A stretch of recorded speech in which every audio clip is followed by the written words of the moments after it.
అందరికీ నా హృదయపూర్వక వందనాలు. మనకి నిత్యం మనిషిగా పుట్టిన ప్రతి ఒక్కరికి ఏదో ఒక వ్యాధితో మనం బాధపడుతూ ఉంటాం. ఎంత ఆరోగ్యకరంగా ఉన్నా కూడా మనము ఏదో ఒక వ్యాధి అనేది మనకి ఉంటాయి, మనకి తెలియకుండానే మనకు ఉంటాయి. అటువంటి వ్యాధులలో అతి ముఖ్యమైన వ్యాధులలో ఇది తెల్ల మైలు పోవడం అనేది అదొక వ్యాధి. తెల్ల మైలే కాదు, తెల్ల మైలిని తెల్ల బట్ట తడపడం అని కూడా అంటారు. ఈ తెల్ల బట్ట జరపడం అనేది చాలా ప్రమాదకరమైన వ్యాధి. అది ఇప్పుడు చూపించిన మొక్క పేరు సన్నబాలు ఆకు. ఆకును బాగా పరిశీలించండి. సన్నబాలు ఆకు. ఆకు గిల్లిన పాలు వస్తుంది,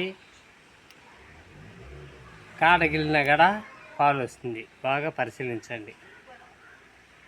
ఇది తెల్ల బట్ట పోయే వాళ్ళకి బాగా ఉపయోగపడుతుంది.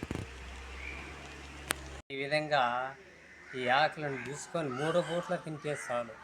ఈ ఆకు తినడానికి బాగా రుచికరంగానే ఉంటుంది. ఒక చేదు కానీ ఒక పులుపు కానీ ఏమి కానీ ఉండదు. బాగా తినడానికి బాగా రుచికరంగానే ఉంటుంది. ఇది సింపుల్ అయిన వైద్యం. ఎటువంటి వారికైనా కూడా ఈ ఆకులు తీసుకొని తినడం వలన ప్రతి ఒక్కరికి అనుకూలంగా జరుగుతుంది. కాబట్టి దీనిని ప్రతి ఒక్కరూ పాటించి ఆ వ్యాధిని నిరోధించుకోవాల్సిందిగా కోరి ప్రార్థిస్తున్నాను. సరే, మరొక ఎపిసోడ్లో మనం అందరూ ఒకటవుతాం.